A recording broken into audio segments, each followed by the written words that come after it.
Bismillahirrahmanirrahim. Assalamu alaikum. Welcome to EPSEC's online support program. I am Nuzhat Rahim Afridi, your English teacher at Army Public School and College, Poshwar Complex, Islamabad, Boys Wing. Today we are starting Unit 3.1 titled as Lesson from the Battle of Uhud.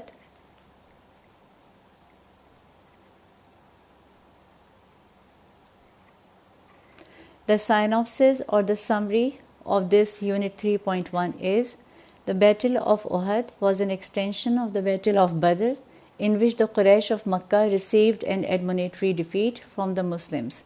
To avenge this defeat, the Quraysh assembled 3,000 well-equipped men supported by a band of singing women who sang songs to boost their morale.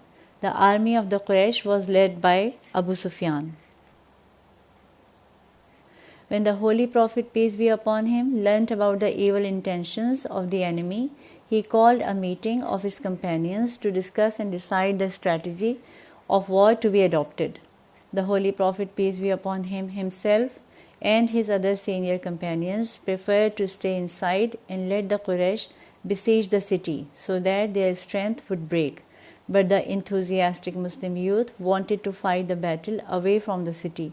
The Holy Prophet, peace be upon him, regarded their suggestion and ordered the Muslim warriors to take up their positions at Uhud on the rising ground.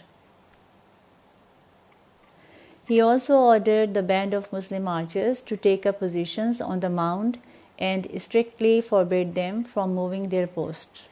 The Muslims fought fiercely against the enemy and forced them to retreat. At this point of the battle, the Muslim archers made a blunder. In order to plunge the abandoned camps of the retreating enemy, on the contrary of the Holy Prophet's instructions, they left their positions, letting Khalid bin Walid taking advantage of this changing situation of the battleground. This changed the course of the battle. The Quraysh started attacking the Muslims from all sides. A very close companion of the Holy Prophet, peace be upon him, who resembled him a lot, was martyred. The enemy spread the rumor that the Prophet had been martyred, which confused the Muslim warriors to withdrawal in panic as they were demoralized. Later, when they learnt that it was only a rumor, they launched a counterattack on the enemy in Hazrat Ali's command and succeeded in driving back the Quraysh. The Battle of Uhud is one of the important battles in the history of Islam.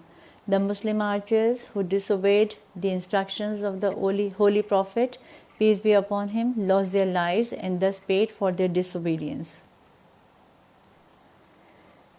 Now the desired learning objectives. At the end of this unit, the students must be able to understand the Muslims should follow what the last Prophet of Islam had advised. His words can guide Muslims in making decisions and leading their lives. Victory is not a birthright. Everyone, including Muslims, has to struggle hard and follow proper strategy for its achievement. All adversaries take advantage of weaknesses and exploit them to win the situation. In order to avoid disgust and humiliation, Muslims should remain united. New vocabulary and the words which are used in this unit and their meanings. Ignominy, public shame or disgrace. Tambourine, a musical instrument. Besiege, surround a place to capture. Beleaguering, lay siege to, dissipated, becomes weak or less stronger. Decimated, destroy a large part of something. Seething, filled with intense but unexpressed emotions. Annihilate, destroy something. Belligerent means hostile and aggressive. Flank, the right or left side of the body. Scimitar, a short sword with a curved blade. Consternation, a feeling of anxiety or dismay. Maneuver, a clever and planned action. Adjure, urge or advise earnestly.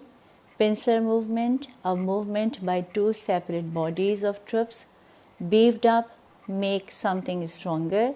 Comrades, in arms, someone who has worked for the same cause or purpose. This is all about Unit 3.1. I thank you.